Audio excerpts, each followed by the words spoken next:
to take a little time to talk about the operation of bit blitting, bit block transfer operations.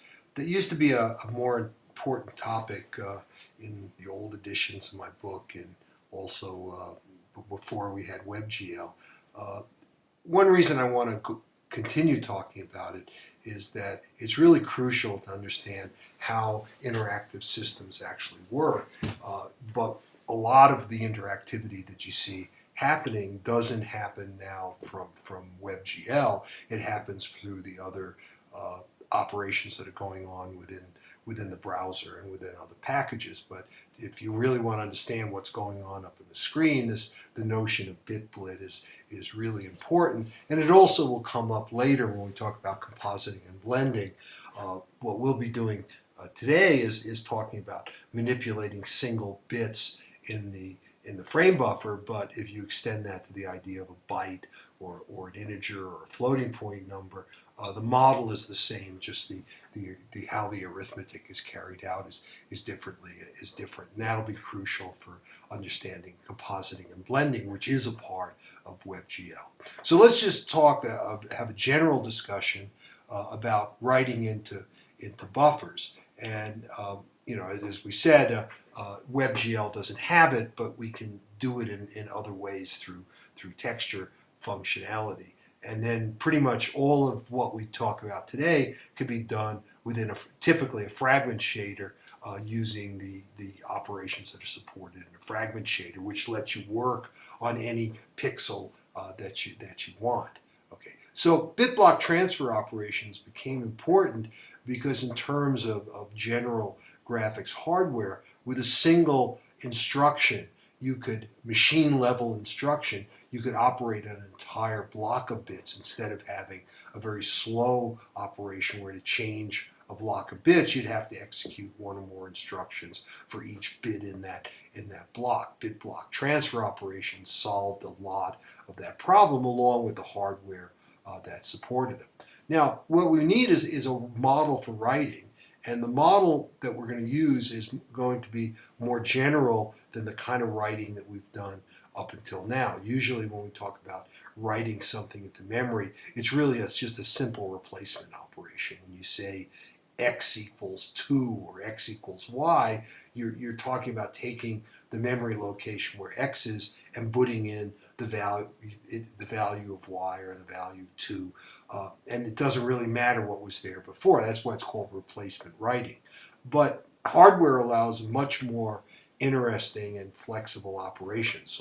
And that's what we want to talk about. So first let's talk about a model that allows us to work with blocks. So let's think of it this way, and let's not worry about distinguishing between GPU, CPU. Let's just assume that we have this enormous block of memory, and part of it is the frame buffer. By that I mean that this part of it is always going to be displayed out on whatever your display device is.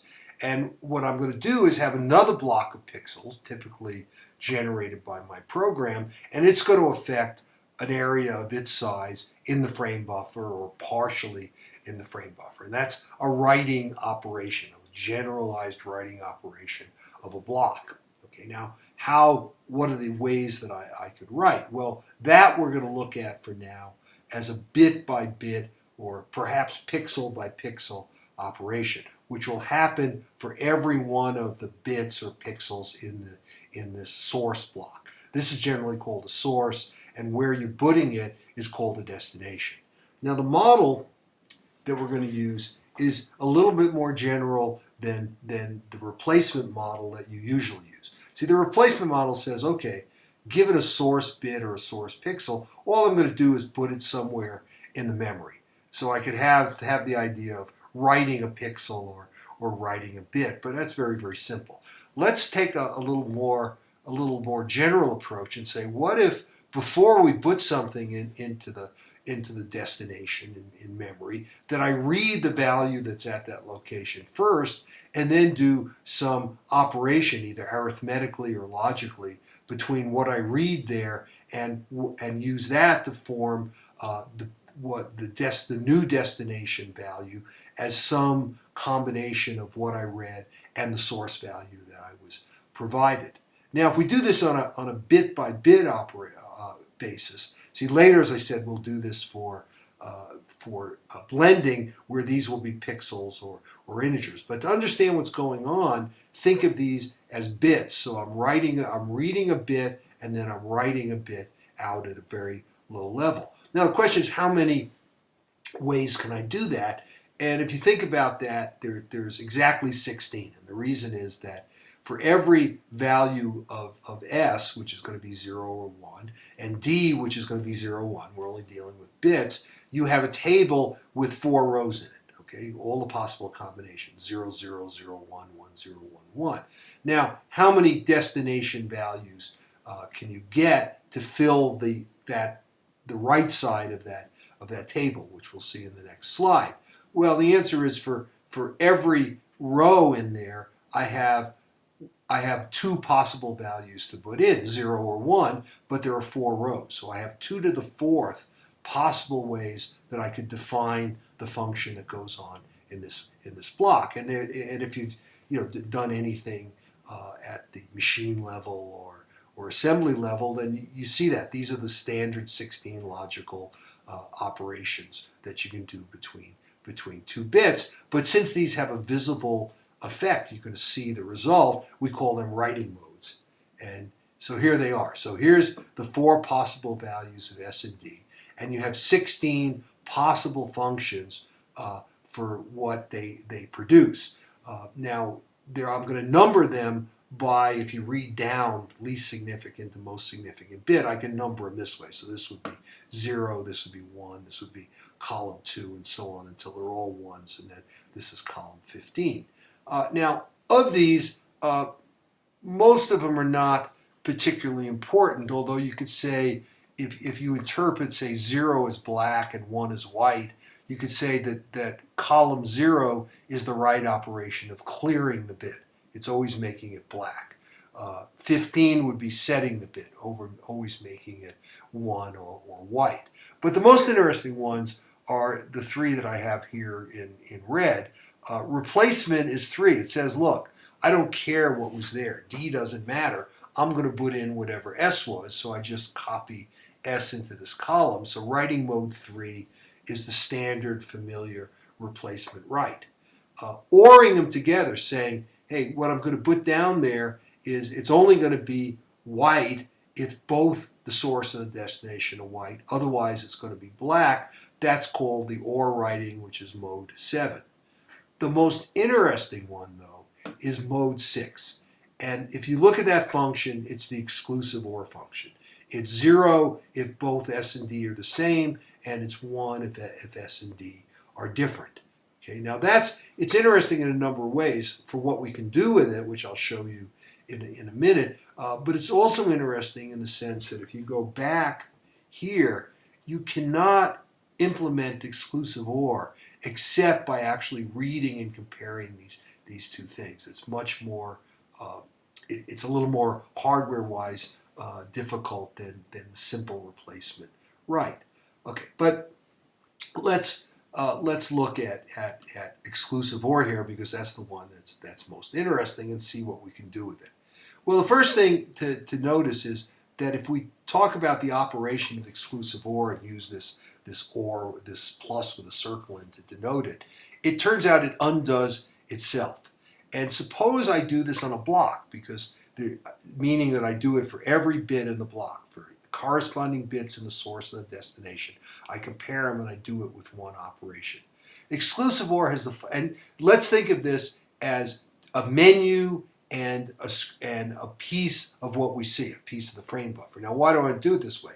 Think what happens when you do a pull-down menu or a pop-up menu in some interactive application. It gets drawn over what you already have, and then when it goes away, you restore what was originally under that menu. Well, how do you do that? Well, one way is that you take the block of memory corresponding to where that menu is going to go in the frame buffer, and you put it off screen somewhere, and then you bring it back when you're finished using the menu. That's swapping. You swap what's there with something off screen, then you do another swap, and you always have to have, as standard swaps, have some extra memory to do that, which is off screen. But let's look at this alternative using exclusive OR. If I exclusive OR the menu with that area of the screen and put that onto the screen, I'm going to get something which looks a little weird, but I'm immediately going to then take that and exclusive OR it again with the menu. And exclusive OR has the property that if you do S exclusive OR M exclusive OR M, exclusive OR S, excuse me, you get M. So now you've done the swap. You now have M on this display. And now if you exclusive OR that M with S again, the two S's cancel out. The two M's cancel out. Exclusive OR it with M again. The two M's cancel out and you're back to S. So you've actually swapped the little area of the menu that's stored somewhere with the screen, and now if I want to undo it, I just go through these three operations again. Now, what's the advantage of this? You don't need any extra memory. Remember, if you're going to swap X and Y, you have to put X in a temporary location, then put Y into X, and then get Y back from the temporary location. This is doing it in place. So with three exclusive ORs, you do an in-place swap, and that's a powerful, very, very fast operation that has a long history. It goes back to the days of people were trying to minimize the number of registers in some very old hardware, and they could not use an extra register if they used exclusive OR. People who built terminals discovered this operation, and they actually got away with patenting exclusive OR. And for the application that I'm going to show you next, which was just an absurdity in that all computer scientists knew about exclusive OR. All programmers knew about exclusive OR, but the patent office didn't. So anyhow, here's an example, a different example using exclusive OR. Suppose you're moving a cursor around the screen, and there were some very early tests I remember with Commodore hardware where people recognized, looking at where the time was spent by the CPU, that the CPU, this is pre-GPU days, was spending half its time tracking the cursor, not doing anything productive. But what happened was that they needed to do this kind of swapping, and as the cursor was moving interactively, it just ate up your CPU time. So people said, well, let's try exclusive OR. So what you can do now is, see, it's the same problem as with menus. As you move this little cursor around, it covers up an area of the screen, but when I move it somewhere else, you've got to have saved somehow that yellow part of the triangle in the background and return it. But if you do it by exclusive ORing the cursor in, then when you move the cursor, you do another exclusive OR to where it presently is. That returns the screen to what it looks like, to what its state before the cursor was there, and then has the cursor in the new position. And you can actually see on some hardware implementations that technique is still used. That you can see that when you exclusive OR the cursor, and the cursor, if it's just a black and white, say crosshairs, can look a little weird when it's on top of some black and white pattern, but it makes it very, very fast to move the cursor around. So that patent thing, I guess, has gone away because you don't hear about it anymore. But there was a time when the X terminals we had were from a company that was actually paying to use the patent to move the cursor around. Okay, now let me give you one more related example of that, and that's rubber banding lines when you're doing some interactive activity. So, for example, a rubber band line is suppose you're trying to draw a line interactively. So, a typical way you do that is you click at one spot, and then as you move your mouse, the line is being drawn out with that first point fixed. And then when you get finally to where you want to be, so it keeps redrawing the line to wherever the mouse is at that present time. And then when I click again, then the line is fixed in place. And then as I go along in time, these lines are automatically being erased. Well, if you've been following what we've been saying about exclusive OR, and I say, well, how do you do that? The answer is you exclusive OR the temporary lines to the screen. So when I'm drawing this one, it's exclusive ORed on. Then when I move, I do an exclusive OR to where it was, which brings back the background and whatever objects were there under it. Draw the line in the new position with exclusive OR. When it moves, exclusive OR again. And then when I'm finally finished and I click on this, then you draw a line using replacement mode to draw that line on top, not interacting with the things underneath it. So it's a very powerful technique. It's automatically included in or used in virtually every interactive application that you're going to see. It's just that generally we support those things in WebGL by using HTML or something that runs with HTML and not having to program this ourselves. Although you will see applications where you'll want to do exclusive OR kind of calculations, and again, that'll be done within the fragment shader. Now let's keep this as background. We'll come back again when we talk about compositing, and now we're going to turn to looking at texture mapping.